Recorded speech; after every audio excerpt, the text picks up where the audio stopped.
Jeremy Hunt defends record in fiery Newsnight clash with Emily Maitlis about NHS crisis.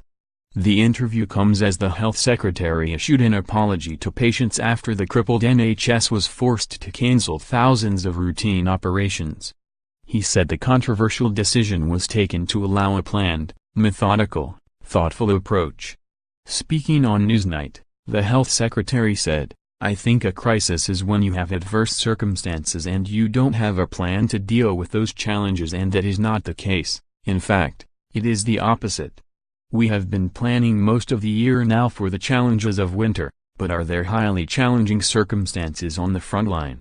Absolutely. The thing I would just like to say a big thank you to all the NHS staff, not just from me but the whole country, because I think we can be incredibly proud of the efforts they are going to keep patients safe, working well beyond the call of duty." But Newsnight presenter Emily Maitlis was incredulous.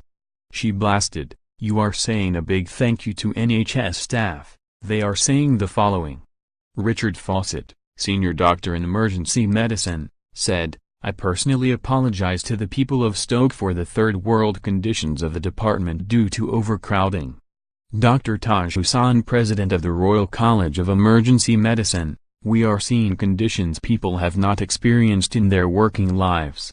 Tracy Bullock, chief executive of Cheshire Hospitals, who said, "I am 30 years in and I've never seen anything like this. So, I will ask you again, is there a crisis?" But Mr. Hunt claimed the NHS was dealing with more people than it ever had done before, seeing 3,000 people a day on average than last year. The Health Secretary continued, "There is a resources issue, but it is really important to recognize that this time of year creates pressures all over the world. For example, in Australia." But, Ms. Maitlis interrupted, "Well, it's not about this time of year, is it? 3 years ago in October of 2014, 200,000 people were in the group waiting for more than 18 weeks for treatment." She added, fiercely, "You will know well, that by the end of last year, that number had doubled, 400,000. So, this is not just a problem with the season, this is the direction the NHS is heading in." Mr. Hunt replied, "Well, let's just look at the longer-term performance. Because in the 5 years that I have been Health Secretary we have an NHS doing 5,000 more operations every single day, the A&E departments in this country are seeing 2,000 more people every single day within the 4-hour target. We have more doctors, more nurses, and an independent report published in the middle of last year that in most major disease categories, outcomes have dramatically improved." But Ms. Maitlis remained defiant. She said to Mr. Hunt that he has failed to meet his targets of having patients seen within the 4-hour period since July 2015. She said, "Is that wrong?"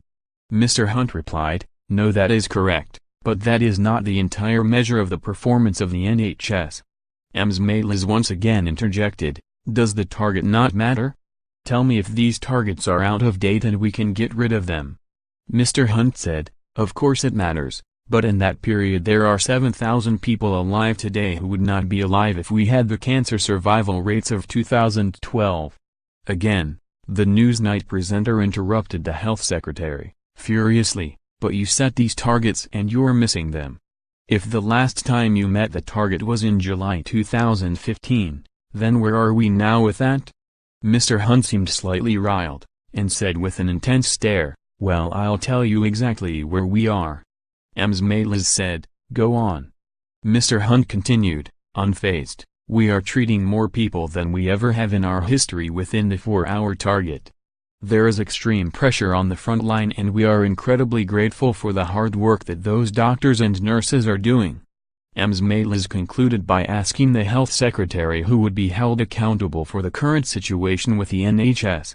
He replied, "I take full responsibility, I am the Health Secretary. But I understand it is a big deal if you need to have a hip replaced and it has been delayed.